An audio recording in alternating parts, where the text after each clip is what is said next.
In late 2019, a sealed leather journal surfaced in the hands of a Bedouin trader in Salalah, Oman.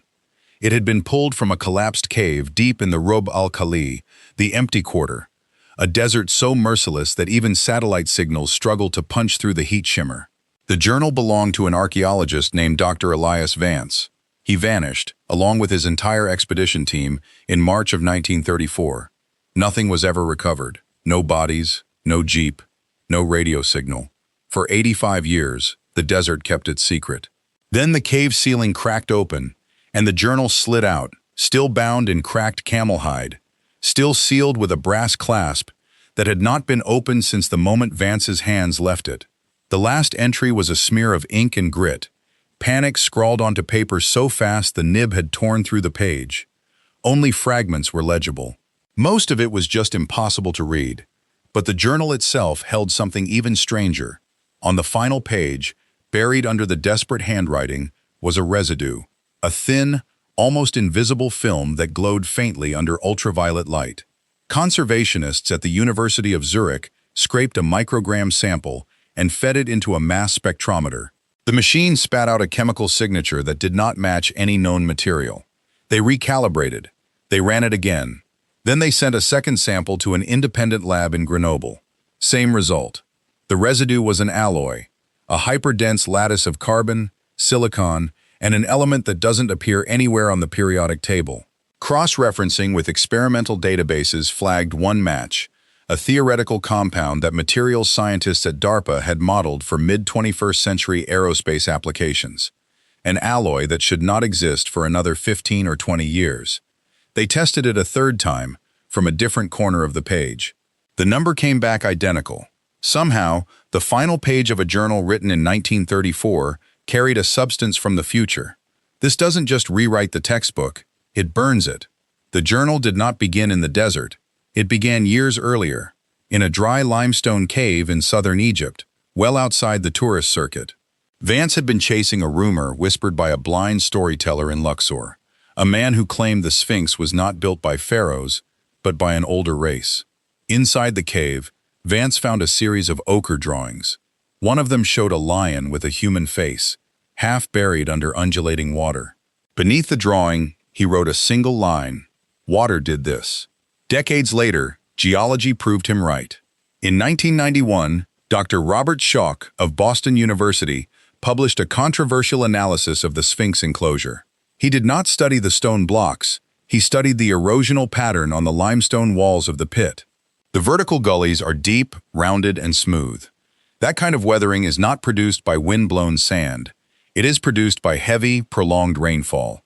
Egypt turned arid roughly 4,500 years ago, but to generate the erosion Schoch measured, the Sphinx must have stood exposed to a wet climate for a very long time. His team took multiple core samples from the bedrock and ran them through a sequence of chemical weathering tests. The results pointed to a minimum age of 12,000 years. Read that number again, 12,000 years. The geological community balked. They demanded a retest. Schoch's team drilled a different section of the enclosure, extracted a fresh core, and sent it to a separate laboratory under double-blind conditions. It came back the same. Then a third laboratory in 2008, using updated cosmogenic nuclide dating, got an even older figure, 14,500 years. But the Egyptological establishment rejected every number. Their argument was simple. If the Sphinx is that old, then the entire timeline of human civilization is wrong. So they ridiculed Schoch, buried his findings in a footnote, and refused to allow further sampling. Vance's journal had already sketched the whole scenario 6 decades before the scientists even began arguing. But that was only the beginning. 7,000 miles east, in a cave the journal called the Blue Gate, something older was waiting. In 1938, a Chinese archaeological team, led by Dr. Chi Pute, entered the Bayan Kara Ula Mountains along the border of Tibet. Inside a series of tomb-like caverns, they uncovered hundreds of small, brittle skeletons with disproportionately large skulls. Buried beside them were 716 stone discs. Each disc measured about 9 inches across and had a circular hole in the center. Thin spiral grooves radiated from the center to the rim, so fine you could barely feel them with your fingertip. The discs should not exist. They looked like gramophone records, but they were interred in a cave that had not been opened in thousands of years. In 1962, a Moscow-based researcher named Dr. Vyacheslav Syzev obtained a few of the disks and placed a sample under a high-resolution spectrometer to measure the patina's organic mineral content. The goal was a simple radiometric age. He ran it once. The number came back impossibly old. So he ran a second disk through a different method, using thermal luminescence to check the crystalline composition deep inside the groove. It gave the same age. Then he ran a third disk. 12,000 years. 12,000. The spiral grooves, when magnified, revealed a sinusoidal microengraving so dense that it functioned as a proto-analog recording. A group of engineers in Beijing managed to translate the vibration pattern into electrical impulses. What emerged was a sequence of deep, rhythmic pulses that, when decoded, aligned with a star map. The map showed a binary star system in the Draco constellation.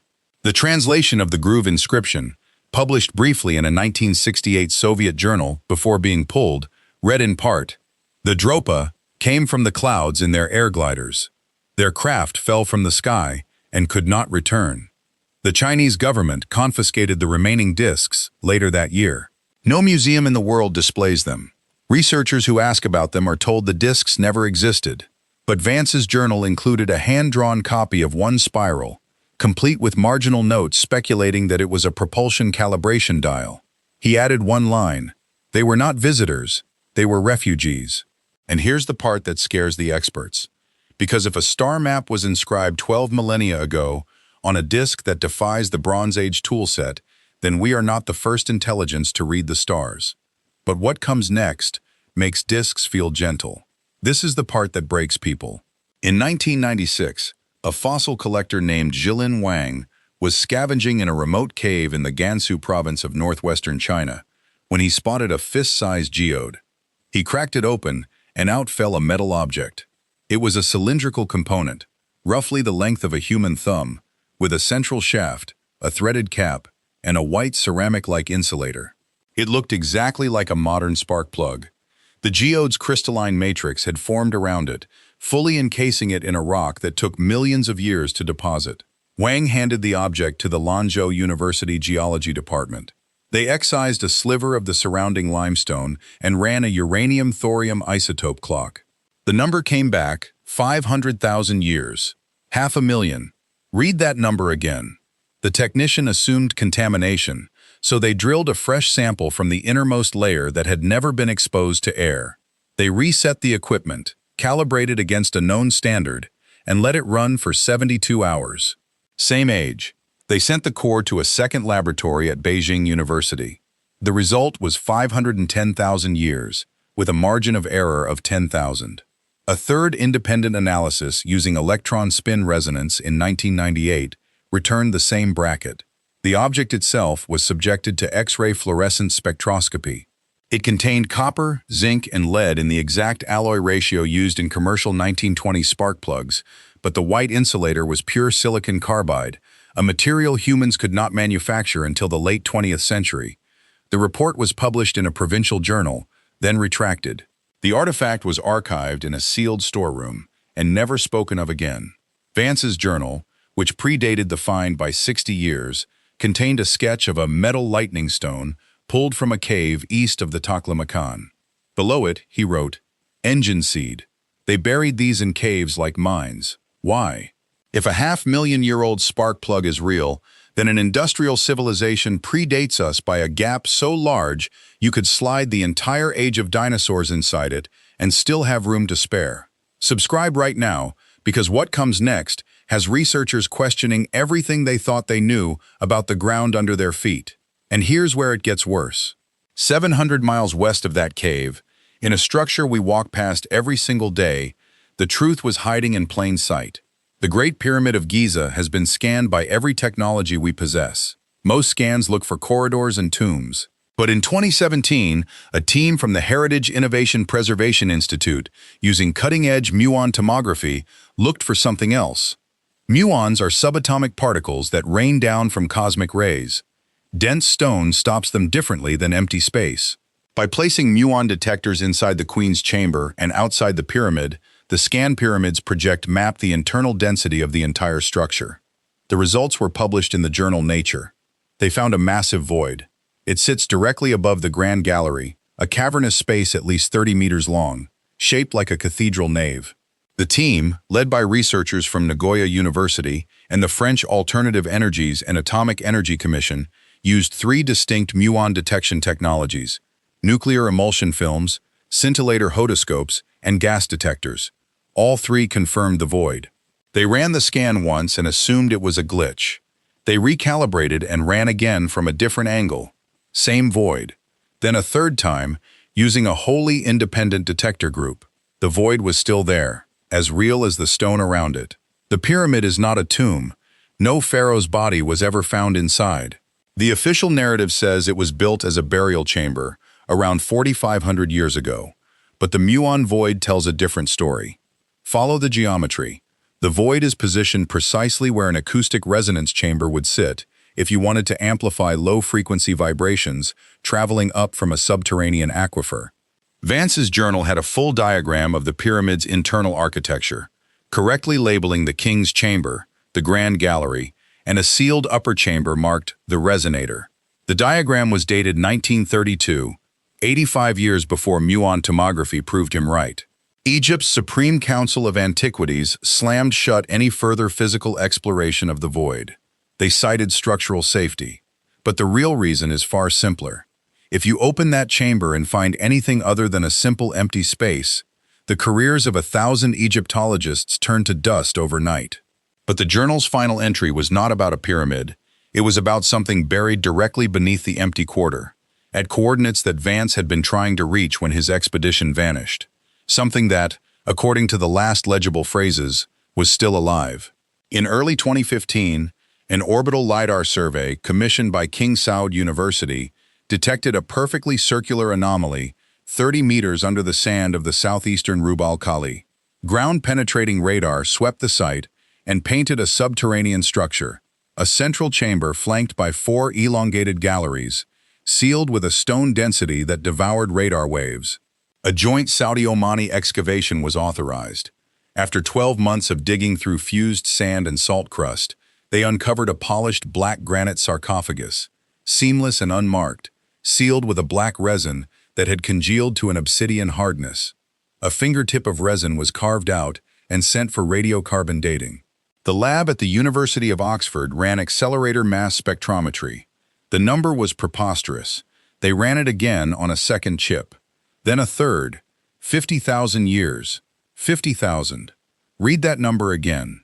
The resin was holding shut a lid that had not been opened since the Pleistocene. When the team finally pried the lid free, the air inside hissed out, and a biologist on site swore he felt warm breath on his face. Inside lay a single skeleton, 2.1 meters tall, with an elongated skull that lacked sagittal sutures and a complete double row of teeth. The long bones were dense, not hollow, and the rib cage was flared like a creature built for thinner atmosphere. A femur was extracted and shipped to the Max Planck Institute for Evolutionary Anthropology in Leipzig for DNA sequencing. The first pass returned no match to any known hominin. They repeated the sequence on a fresh bone drill from the mandible. Same non-match. A third run, this time targeting nuclear DNA, confirmed the genome was 88% homologous to Homo sapiens, but the remaining 12% contained entirely novel sequences, some of which appeared to be synthetically engineered. The report was classified immediately. A junior technician leaked one line of the internal summary.